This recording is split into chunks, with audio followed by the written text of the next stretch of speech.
Hello friends, आइए जानते हैं कि वेस्ट इंडीज क्रिकेट के गिरने के 5 कारण क्या हैं। यह जानने के लिए वीडियो शुरू करते हैं। वेस्ट इंडीज टी20 साम्राज्य के पतन के 5 कारण। पिछले साल अबू धाबी में वेस्ट इंडीज के टी20 वंश का अंत हो गया। पहला कारण गोल्डन जनरेशन का अंत।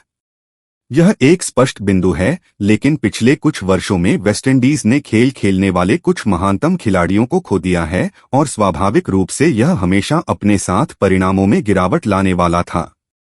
पिछले कुछ वर्षों में Chris Gayle, Kieron Pollard, Dwayne Bravo और सैमुअल बद्री सभी सेवानिवृत्त हो गए हैं, जबकि राजनीति का मतलब है कि सुनील नरेन और आंद्रे रसेल और शिमरोन हेटमायर अनुपस्थित रहे हैं।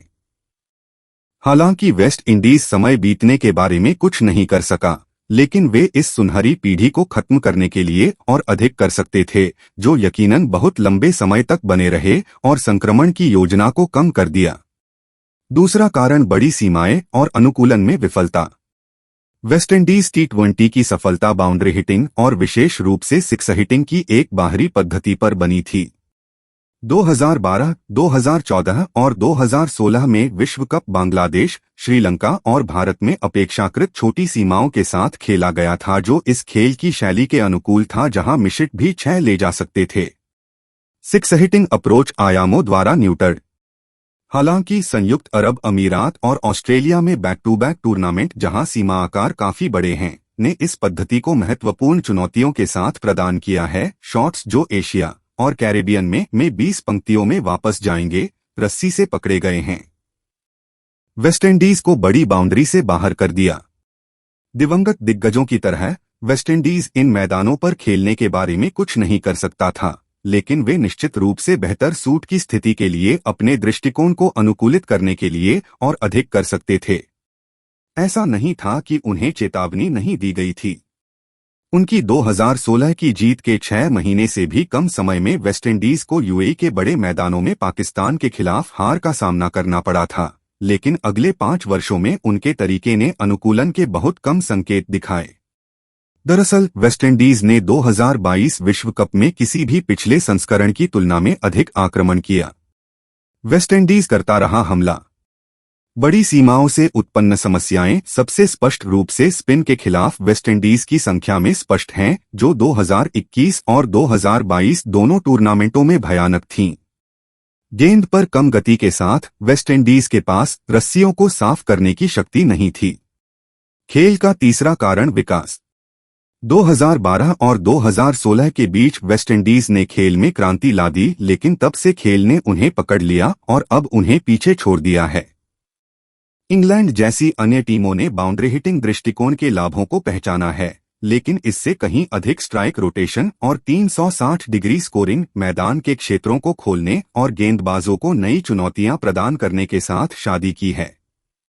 डेटा विश्लेषण के उदय ने वेस्ट इंडीज के पावर हिटर्स के लिए योजना बनाना आसान बना दिया है और मध्य ओवरों के प्रवर्तकों के उदय ने गेंदबाज जो बीच में तेज और छोटी गेंदबाजी करते हैं, ने front foot full length power hitting की अपनी प्रमुख तकनीक का मुकाबला किया है। यह स्पष्ट रूप से विश्व कप में वेस्ट इंडीज को गेंदबाजी करने की कोशिश की गई यॉर्कर के प्रतिशत में उल्लेखनीय गिरावट से स्पष्ट होता है। चौथा कारण गेंदबाजी की उपेक्षा। अक्सर यह अनदेखी की जाती है कि 2012 से 2016 वेस्टइंडीज की टीमों के पास अपने शक्तिशाली बल्लेबाजी क्रम के पूरक के लिए कुलीन और विविध गेंदबाजी आक्रमण थे। नरेन, बद्री, ब्रावो, कृष्णमार संतोकी और रवि रामपॉल का मतलब था कि वेस्टइंडीज केवल एक टीम नहीं थी जिसने अपने विरोधियों को पछाड़ दिया।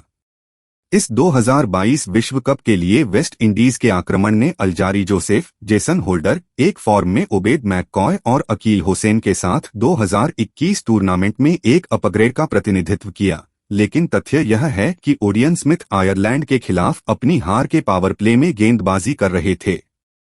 तथ्य यह है कि वेस्टइंडीज ने अपनी गेंदबाजी की उपेक्षा की थी। टी20 में एक खतरनाक निर्णय। पांचवां कारण नहीं CPL feeder league. The 100 and SA20 की स्थापना के बाद सीपीएल अब केवल 2 प्रमुख टी20 प्रतियोगिताओं में से एक है, बीबीएल अन्य है, जिसके नीचे फीडर लीग नहीं है।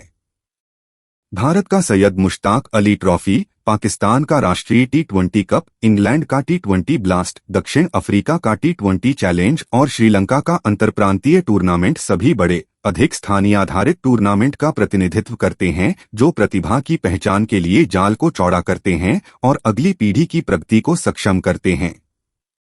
केवल 6 टीमों के साथ CPL, बुनियादी स्काउटिंग, बुनियादी ढांचे और इसके नीचे कोई फीडर टूर्नामेंट नहीं है। हाल के वर्षों में कैरेबियन के कल के T20 सितारों के उद्भव को रोककर कुछ हद तक स्थिर हो गया है।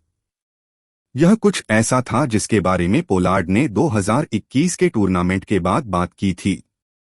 हमें CPL के अलावा एक टूर्नामेंट की आवश्यकता है जहां हम नई प्रतिभाओं का पता लगा सकें, उन्होंने कहा। जब हमारे पास कैरेबियाई T20 था जो 2010 से 13 से चला था बिना विदेशी खिलाड़ियों के, तो यह कैरेबियन के विभिन्न हिस्सों से प्रतिभाओं को लाने का एक अवसर था ताकि इस पिछली पीढ़ी के लिए नाभिक हो सके। CPL के बाद से आ गया है। हाँ, यह एक फ्रैंचाइजी आधारित प्रणाली है, लेकिन हमें केवल पुनरावृत्ति करने का अवसर मिला है।